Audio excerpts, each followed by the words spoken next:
Salut. Vidéo on va dire à poste fixe que je devais faire depuis quelques temps. On me l'avait demandé pour la partie colza par exemple. J'ai essayé de faire un petit bilan état des lieux de la récolte 2023. Bon, l'avantage, le fait d'avoir tardé un peu, c'est que il y a aussi le résultat des cultures de printemps, le tournesol. Et j'ai également pris le temps de calculer mes coûts de culture, parce que j'avais toujours en tête les anciens prix, mais c'était avant la hausse de la fertile, on va dire, et de certains phytos. Voilà, parce que de tête avant, je savais qu'un blé colza, c'était à peu près 300-320 euros de charge opérationnelle. Mais ça, c'était avant d'acheter de l'azote à quasiment 2 euros l'unité. Voilà, allez, on va commencer. Alors, globalement, la récolte 2023, alors m'excusez, je vais souvent regarder parce que mes notes sont là. Je mets tout dans des tableurs, en fait, mes historiques. Enfin, je gère de manière globalement les exploitations avec les différents assolements, les achats d'appro, les ventes sur différents tableurs. Ce qui permet de garder, d'avoir une vision assez pragmatique ou cartésienne des activités professionnelles. Et de recalculer à chaque fois les différentes valeurs, les coûts, les rendements, les tonnages, et ainsi de suite, quoi. Enfin bref, de la gestion d'entreprise classique, je vous apprends rien. La récolte 2023, c'était une belle surprise, alors pas pour tout, on va dire. On avait beaucoup de craintes sur les blés, comme vous savez, on a des terres avec une réserve utile relativement faible, peut-être 40 mm, c'est difficile de donner un chiffre exact. Avec des périodes très chaudes et très secs au printemps pour les céréales. On a vu beaucoup de parcelles de céréales devenir blanches dans le voisinage. Tous les blés qui avaient été implantés en conditions un peu moyennes, donc il y avait un enracinement limité en surface. Pendant tout l'hiver, on ne le voit pas, et au moment où le sac arrive au printemps, on voit qu'il y a des ronds blancs qui apparaissent dans ces parcelles-là. Tout ça, c'était des erreurs d'implantation. Donc cette année, ça s'est bien vu.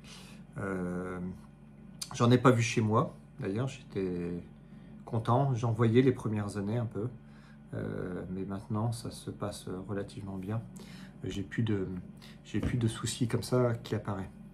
Donc il y a une période très sèche, très chaude, donc je pensais qu'on allait dans des rendements vraiment très mauvais en blé. Je m'attendais à des poids spécifiques assez faibles. On a commencé les moissons avec du poids spécifique autour de 78.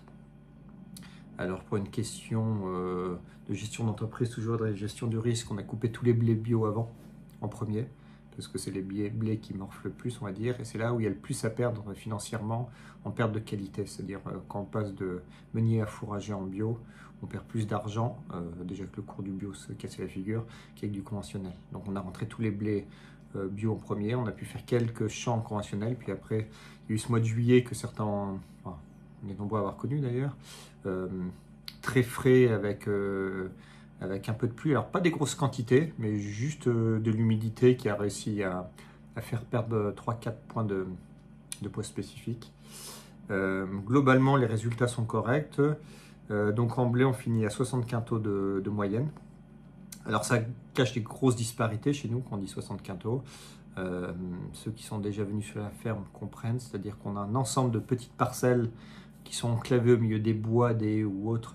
Donc celles-là font du 50-55 quintaux, parce que quand vous avez de la concurrence de l'ensemble des bois et des, malgré ce qu'on peut nous dire selon l'orientation, toutes les haies qui sont au sud et à l'ouest font une concurrence assez importante, alors que les haies qui sont nord et est, beaucoup moins. Donc il y a beaucoup de parcelles qui font dans les 50-55 quintaux, et on en a quelques-unes qui dépassent les 70, donc ce qui est très bien. Donc ça nous fait une moyenne à 60 quintaux, ce qui est supérieur à la moyenne pluriannuelle. La moyenne pluriannuelle, je suis en train de prendre mes notes, nous est plutôt de l'ordre de 55 quintaux.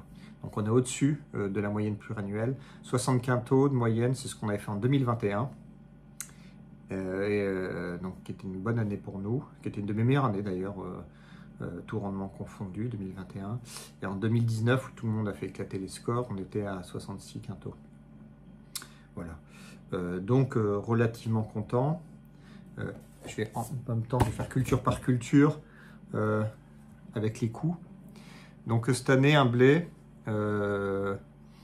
En charge opérationnelle, ben, on est rendu à 514 €, alors qu'historiquement on est à 320. Pourquoi? Ben, le poste engrais prend 335 €. Il y a 150 unités d'azote et de la kieserite. Il doit y avoir d'autres choses dedans. Bougez pas, je vais remonter dans mes notes. Oui, on avait 150 unités en 3 passages, de la kieserite. Donc l'azote, ça fait 3 fois 86 €. Je suis à 1,77 €, à peu près 1,70 € l'unité. Donc voilà, ça nous fait un coût de 514 € pour du blé.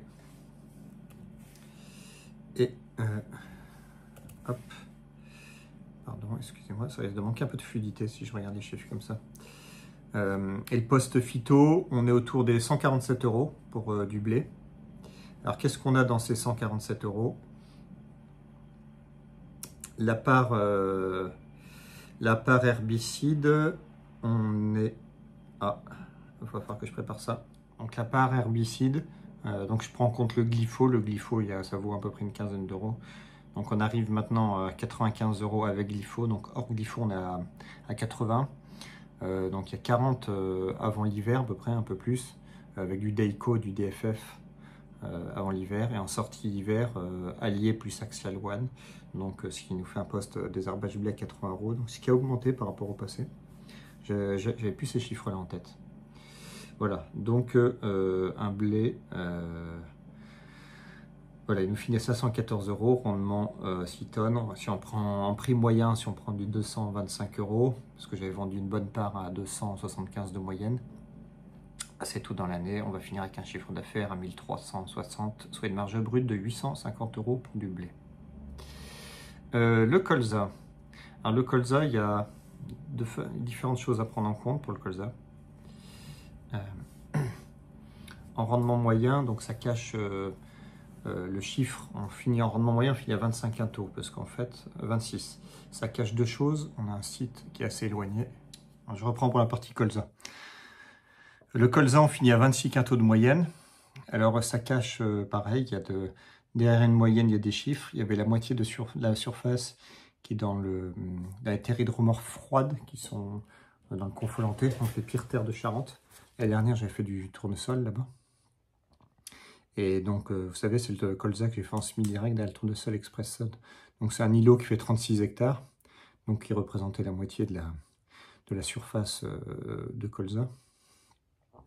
Donc, tous les colzas en ACS sur le site normal font 30 quintaux de moyenne. Donc, que ce soit aussi bien en semi-direct à la dent, donc il fait 30-31 partout. Et la partie strip-till fait de 27 à 33, donc fini à 30. Donc j'ai un rendement identique entre le colza 75, donc strip-till monograine à 75 l'année dernière, et le semi-direct à la dent. Alors ils avaient un aspect pour faire beaucoup plus, ils étaient très très jolis, il manquait rien du tout. Sauf que la floraison, c'est pas très bien. Enfin, la floraison était bizarre l'année dernière, le temps froid, et je sais pas, il y a un truc, je suis pas forcément très bon en colza. Mais bon, apparemment, les rendements étaient comme assez moyens partout en France, donc ça reste comme relativement correct. Ma moyenne en colza se situe plutôt autour des 27 quintaux.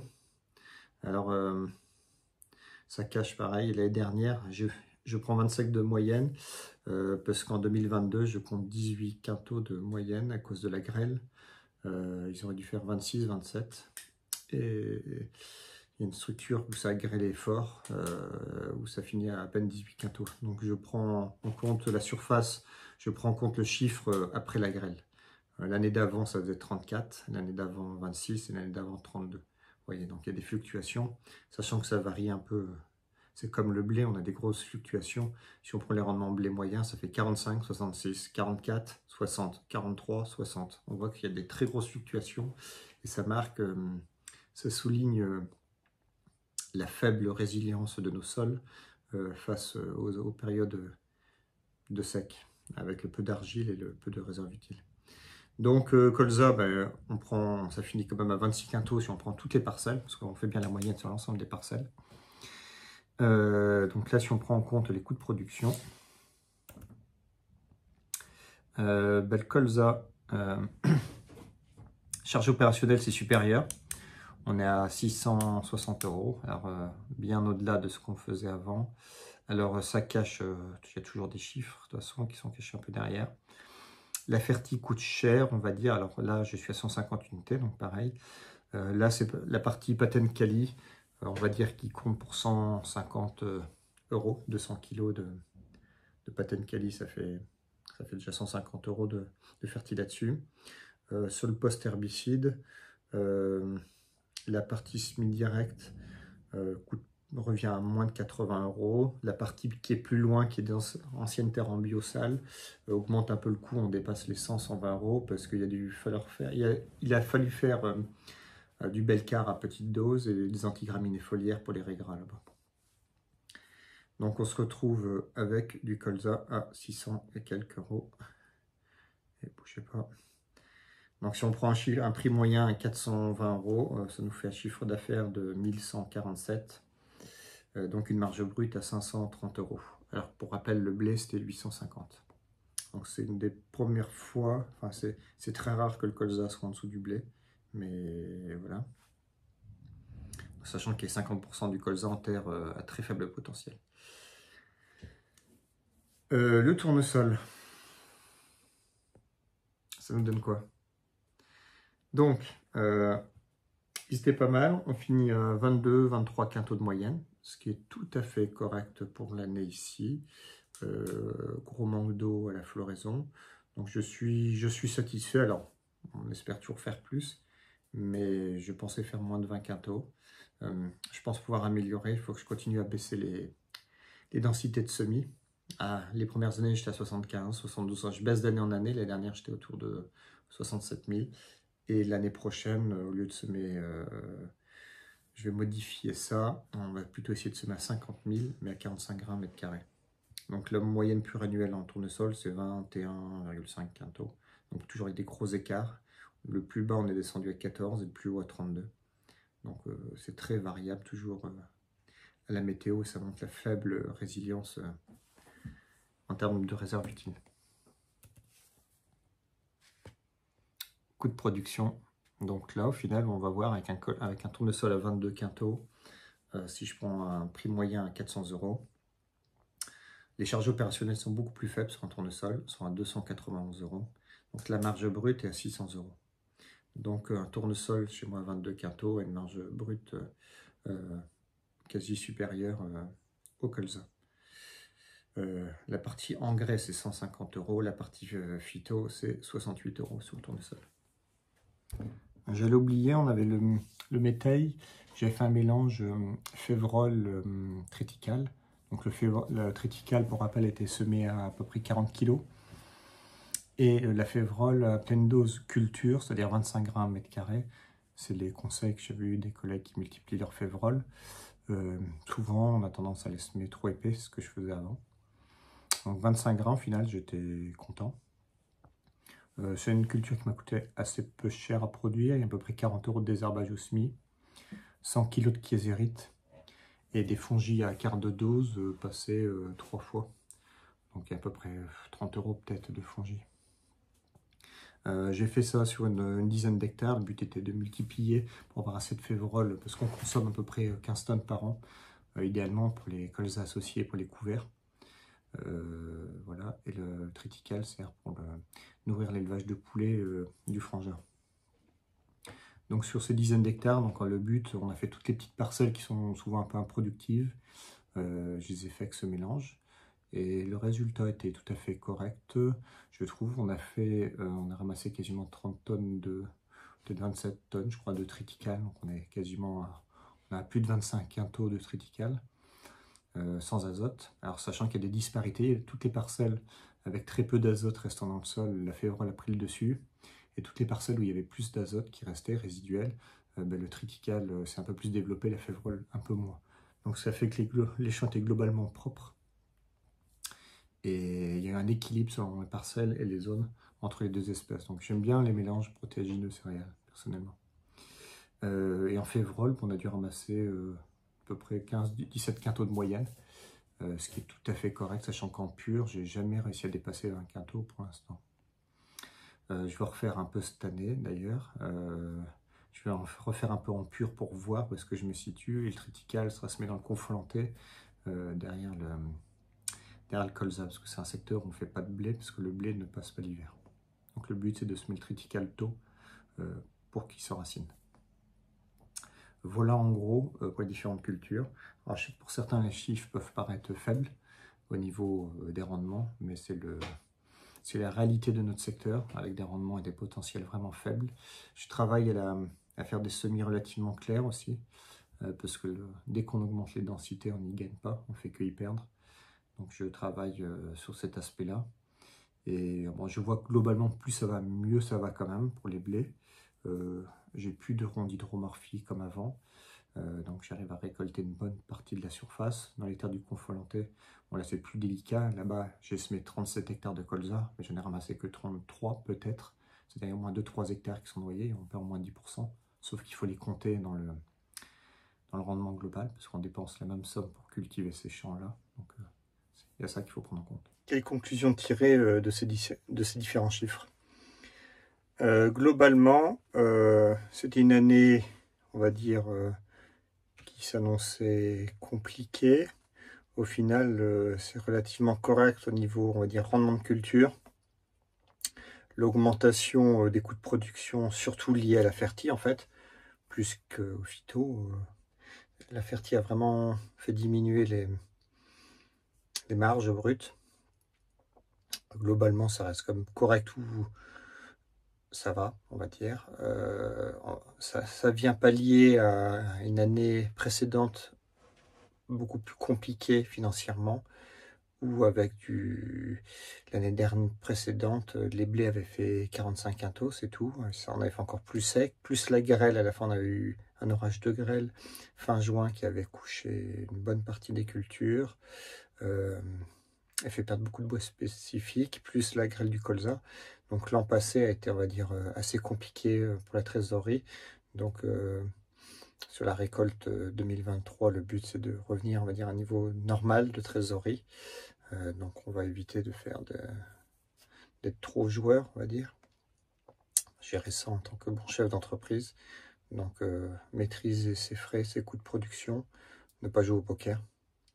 Niveau conduite de culture elle-même, bon le blé, j'ai pas grand chose qui va changer. Je dois être vigilant sur les blés de colza, sur certaines entrées de parcelles où il y a quelques taches de régras qui peuvent apparaître, du régras qui a été emmené par la batteuse, des champs bio. Donc il faut que je sois vigilant ici. Le colza, cette année j'ai continué le double itinéraire. J'en ai une bonne partie en semi-direct à la dent, mais j'en ai aussi au strip-till. D'ailleurs, il m'a un peu sauvé les fesses sur la dernière parcelle semée, où impossible de semer avec le semoir à dent. J'avais beaucoup trop de bourrage. J'ai essayé le rebroyage, passer l'herse à paille en travers ou autre, et impossible de passer avec le semoir à dent. Donc j'ai semé les tours, j'ai commencé à faire des bandes, et puis là, j'avais trop de bourrage à chaque passage, donc j'ai abandonné, j'ai fini avec le strip-till. Donc aujourd'hui, la partie strip-till est plus flatteur à l'œil, c'est souvent le cas, avec la partie semi-direct. On verra ça au milieu de l'hiver et surtout après la moisson. Ce que j'ai pu voir, c'est que ce qui peut être intéressant pour réduire les coûts de production et d'implantation, réussir à quasiment toujours faire lever un colza, au lieu de faire strip-till monograine, c'est arriver à semer avec le strip-till, et je pense que là, il y a moyen de faire lever des colzas quasiment dans n'importe quelle condition. J'ai l'impression que les étés sont quasiment de pire en pire. C'est vraiment compliqué. J'arrive toujours à faire lever les couverts. Ça va. Avoir des beaux colzas poussant réguliers. Alors là, j'ai réussi. J'en avais 80 hectares en terre qui sont en place. Mais c'est vrai que c'est chaud, quoi. Avec le strip-till, mais on mélange, on va dire, 20% de terre fraîche avec 20% de terre sèche avec 80% de terre humide, et en fait on peut quasiment toujours réussir à faire lever un colza au moment où on passe le strip-till, alors que 5 jours après, on voit que le sec a déjà commencé à descendre dans la ligne, même si on passe le rouleau juste à suivre. Donc dans les extraits vidéo du passage de rouleau à strip-till, on le voyait quand je le passe à suivre, j'avais la fraîcheur qui était à ça. Donc si au moment où on passe le strip-till, on sème du colza à 5 cm, je pense qu'on serait toujours capable de faire lever ces graines. Donc venir semer avec cette machine, ça permettrait de faire un seul passage, de peut-être acheter des plantes de compagne à ce moment-là, et de réduire les coûts d'implantation. Donc c'est une piste que je vais peut-être explorer pour l'année prochaine. Là, on va pouvoir refaire le bilan sur le rendement et le coût final entre colza, SD-dents et strip-till. Le tournesol, comme je l'ai déjà dit, je vais diminuer encore la densité. Cette année, ils seront normalement pas semés à 75 cm pour la R24. Les tournesols seront sur des anciennes parcelles en bio en déconversion. Donc, qui dit ancienne parcelle bio, dit besoin de faire une année en TCS, même si j'aime pas ça, mais pour mettre à plat, il faut partir sur une base saine. Donc là, je vais pouvoir ressortir. On a un vieux semoir Riboulo 15 rangs fixe, 12 rangs fixes à 45. Donc on va essayer de le ressortir, de le mettre en tournesol et peut-être faire du tournesol à 45 cm. Quasiment à 45 sur 45. Du tournesol à 45 cm à 50-55 000 pieds, ça doit pas faire... ça doit avoir un sacré espace sur la ligne. Voilà pour ces 3 cultures. Vous avez vu, j'ai essayé du lupin en SD avec le monograine, ça on verra. Il faudrait de la pluie pour que tout finisse de lever.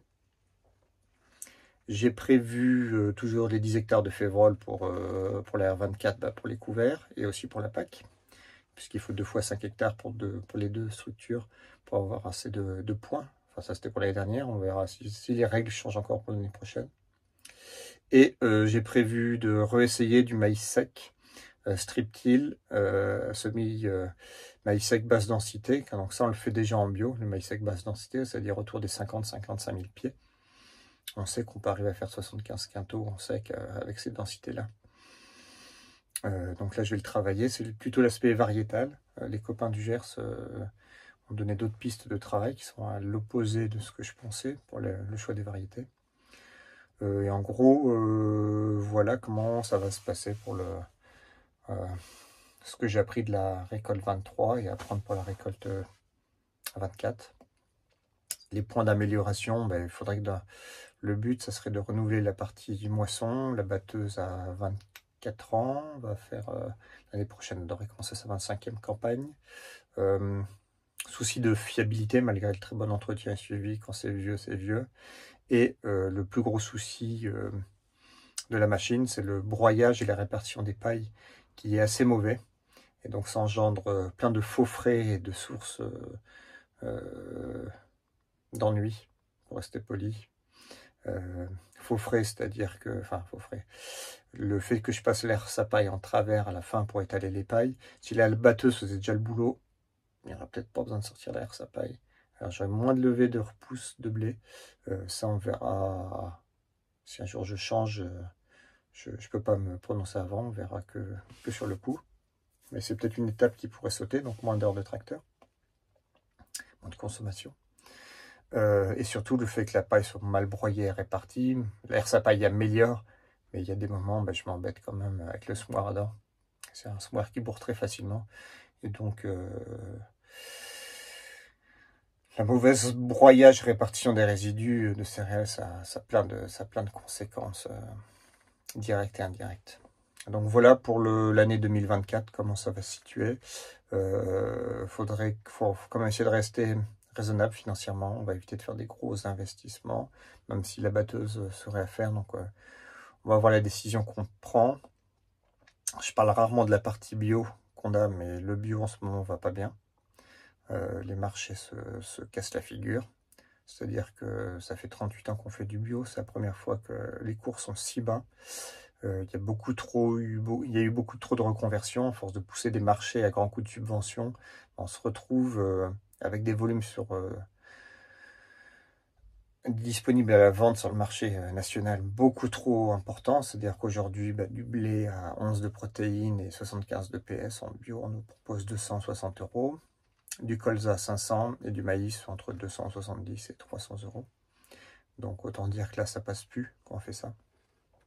Donc on est en train de déconvertir tout doucement les parcelles bio pour regarder que les plus productives et irrigables pour faire le dos rond, voir comment ça va se situer. Donc si les marchés arrivent à rebondir, on gardera cette surface irriguable productive. En maïs irrigué bio, on arrive encore à faire quelques trucs, mais voilà. Et si ça continue à se casser la figure, parce que la politique continue, que le bio est encore la seule forme d'agriculture valable, eh ben, je pense qu'on fera comme beaucoup de collègues, on finira de tout déconvertir, et bye bye le bio. Donc ils vont arriver à faire le contraire de ce que voudraient les politiques, c'est-à-dire que à force de pousser au bio, ben, il y en aura de moins en moins. Donc ça nous travaille pas mal, c'est une décision qu'on va devoir prendre là. Et je parle rarement du bio dans les vidéos, parce que le but c'est de parler d'agriculture de conservation des sols. Et donc je le fais principalement conventionnel. J'avance sur la partie bio aussi, avec quelques réductions de travail du sol, du semi-direct, quelque chose. Je communique pas pour l'instant dessus, parce que c'est pas encore quelque chose que j'arrive à répéter à l'échelle de la rotation et dans le temps. Donc il n'y a pas de vrai ACS bio pour l'instant. Donc je me garde bien de donner des conseils à ce sujet. Allez, on va arrêter là pour l'instant. Salut!